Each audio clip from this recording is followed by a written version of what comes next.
Өнөөдрийн бичлэгээр ийм гүзээлцэг нэх гэж байна. Цүнхэндээ, утсандаа, түлхүүрэндээ ингээд зүйлт болгоод зүүчж болно.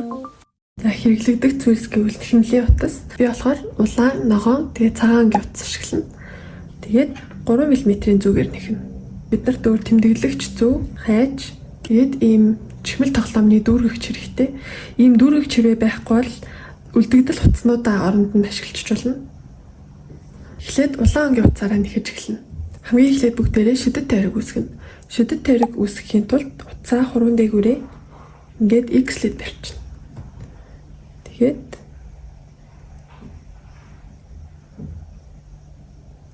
ингээд гаргаад ирнэ. Тэгээд нэг хонь албаа авна.